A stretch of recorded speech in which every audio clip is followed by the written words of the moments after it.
New. Hello there. Welcome to a new video that I'm creating.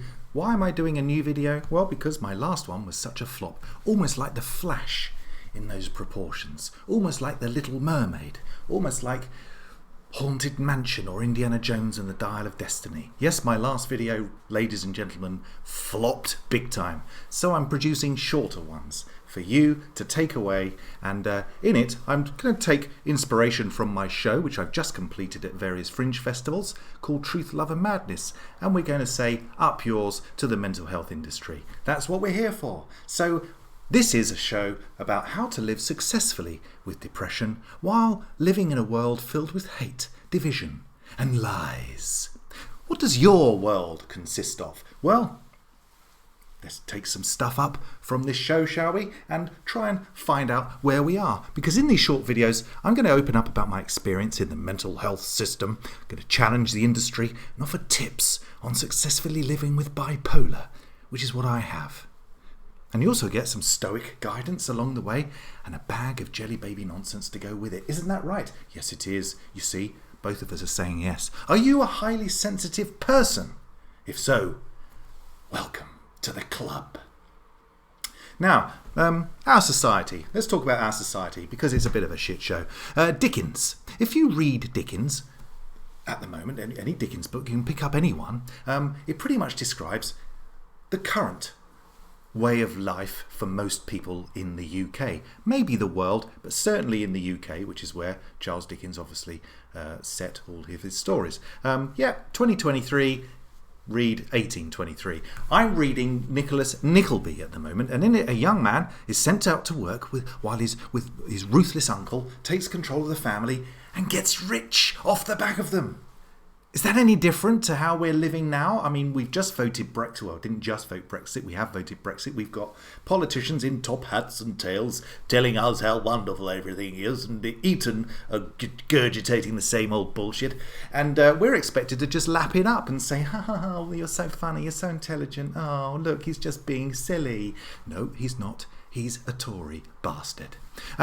So, we're living in Dickens' world. We might as well just pretend that Dickens' world is a real thing rather than a fantasy and all go and rock up in Rochester. And then they wonder why there's an increase in mental health problems. Politics, greed and never-ending growth, this model that we have, which feels like it's crumbling, are perhaps a cause of this madness, this anxiety that we're all feeling. Because it's them who are the problem. It's these little figures, these people that are manipulating us, and we're the puppets. They're the problem, not the solution. It doesn't matter who you vote for, because they're all in bed with each other. It's a game. They're playing a game. And who are the losers? We are. This society we're in, this world that we've been sitting in for 200 years, is a shit show, and our emotional exhaustion is the outcome. We are cattle being fed a lie and cast into the wilderness. We are plucked from our homes when we're tiny, and we're placed into school and conditioned into thinking we are worthless, and then released into the world of work. And the only benefit for all of that is the system. And then they offer you tablets. Tablets are not the solution, but they would love for you to think that they are. Unless, of course, you decide to take the red pill and see how deep the rabbit hole goes. Squeeze your way out of the matrix. Find a solution. And remember one thing. You are the only one that can make you happy. So, here's a tip for this week. Switch off the news. Just switch it off. Don't listen to any. Don't listen to it. Don't read it. Don't watch it on the telly when it comes on. Don't listen to it. Don't do anything. Switch over to something else while the news bulletins are on. If you just ignore it. Ignore it for as long as you can, because it can benefit your emotional health. And another thing is, when you see adverts, which you most likely will, because adverts are everywhere, on billboards, on the telly, or on the radio, try and see them from a different perspective, because they're selling you happiness. But happiness isn't found in a crappy piece of plastic which pretends to be a computer. Happiness is found within you. Try and watch this world from an alternate point of view. You are being controlled. Yes, George Orwell, the wife-beating bastard, according to the Sunday Times culture section, which I read last week, and there was an insert about a book that his wife apparently was the inspiration, but he beat her down, man, because he's a man. Anyway, his wife, or him, because he wrote it, but his wife might. Anyway, we digress. Was right. We are being controlled. We're being manipulated. You know, your world is made up of your thoughts, and all of your thoughts are reflected back. And this is a hermetic principle. When you are thinking negatively, like, everything is shit, or politicians are self-serving arsewipes, or footballers are overpaid crybabies, then that is all that you will see. As Willy Wonka once sung, if you want to view paradise, simply look around and view it. You can change your world, and your first step is to be aware of what you are telling yourself. I'll be right back after this message. Leading the way.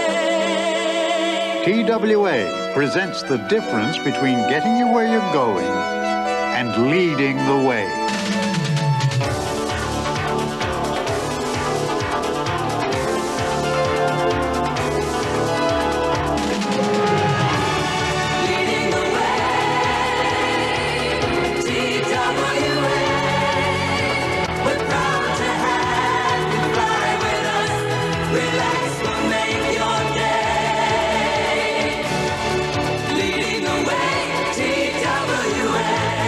Taking that extra step to make flying the best it can be. That's what makes TWA one tough act to follow.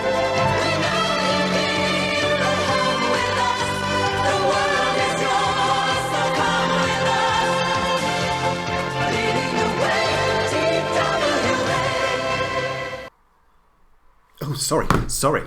Oh, caught me there. Caught me diving into my vanity mirror. Since when did flying become such a shit experience? I mean, back in 85 it used to be good, exciting. Now it's just crap. Same with all the services, actually. Yes, that's the world we're being sold. Well done. So, that is it for this week. However, you can catch me on other projects. So I'm also an author. I'm also a performer, and I'm also a host of a podcast. If you go to other sections of my blog, the page that you're on at the moment, if you're coming to me that way, then you'll see there are lots of other things. I've got a podcast, you can catch up on a backlog of episodes. I've got various books on offer, and I've just finished doing shows. So Camden Fringe was my last show. I'm currently rehearsing for another one, and this is the HSP, it's the SHP project. I'm an HSP, I'm also an SHP. This is why I get confused. The Self-Harming Pacifist project, born from my book, which is called The Self-Harming Pacifist, and it's about my experience with depression. They're coming to get me. Can you hear them? Coming to get me. He will be taken away. Take him! So that is my book, my project, and it's about challenging the mental health industry and how we view it, how we treat each other within that system. Tablets and locking people away is not the answer for an overwhelming emotional reaction to the bullshit that we're viewing on the telly, everywhere else outside the window. So, takeaway for this week, switch off the news and see how your emotions change. We are being manipulated. Don't make them destroy you. Be seeing you.